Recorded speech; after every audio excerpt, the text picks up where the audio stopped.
T'imagines, t'es encore au lycée et tout d'un coup, t'as une vague d'amour qui vient aussi avec l'occasion de gagner beaucoup d'argent, tout ça alors que t'as même pas le bac. Bien sûr que ça fait tourner la tête. L'influence.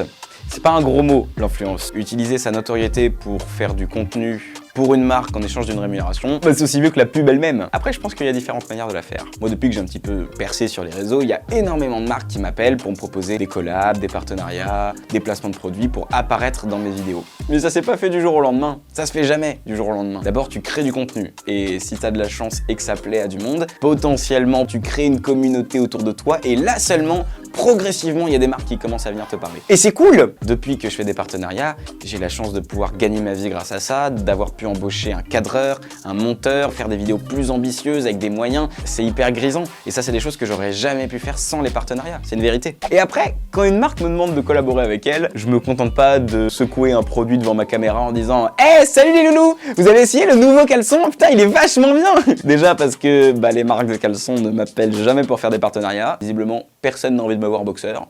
Et puis surtout, je sais qu'on dirait pas, mais faire une vidéo pour une marque, c'est un boulot quoi. Il faut imaginer le concept, que ça plaise à la marque. Il faut l'écrire, le tourner, le réaliser, le monter, le publier. En fait, il faut être une agence de pub à toi tout seul. Et surtout, avant même d'accepter, tu as le droit de vérifier si le produit ou le service que tu vends, il est qualitatif. Si ça va intéresser et concerner ta communauté. T'es pas obligé de les faire, les vidéos. Moi, cette année, par exemple, j'ai eu la chance de collaborer avec le service civique. J'ai pu mettre en lumière des jeunes qui travaillent dans des EHPAD, ou encore des jeunes qui travaillent dans le secteur agricole, ou encore ceux qui travaillent pour la biodiversité. Bref, faire de l'influence, c'est une responsabilité. Parce qu'il y a un lien qui s'est créé entre toi et ta communauté qui est devenu quasiment amical. Il y a un pacte invisible qui se crée entre toi et tes abonnés. T'es pas n'importe quel anonyme qui fait de la pub sur TF1. Ta responsabilité, elle est beaucoup plus grosse que ça. Quand on te propose une très grosse somme d'argent pour faire la promotion d'une console dernière génération à 29,99 €, sans être un expert, tu sais que ça sent le bullshit. Du coup, t'es pas obligé de le faire.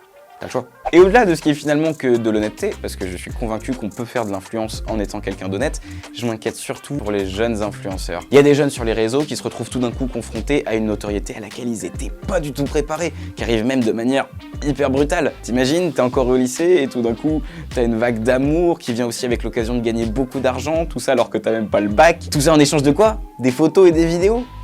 Bien sûr que ça fait tourner la tête, on est qui pour les juger? Sur les réseaux, tout va super vite. Le public est jeune, il adore aussi vite qu'il oublie. Et alors que tu peux découvrir une grande notoriété, tu peux retomber aussi violemment dans l'anonymat.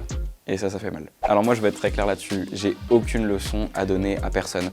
Tous les matins, quand j'allume ma caméra, je me trouve extrêmement chanceux de pouvoir vivre de ma passion et faire des projets de plus en plus ambitieux. Mais je vous avoue que tout ça va aussi avec le stress que tout s'arrête du jour au lendemain. Après, j'ai aussi une chance que certains autres créateurs de contenu et influenceurs n'ont pas. C'est que moi, je monte sur scène. Et donc du coup, le soir, tous mes petits pouces bleus, ça devient des gens.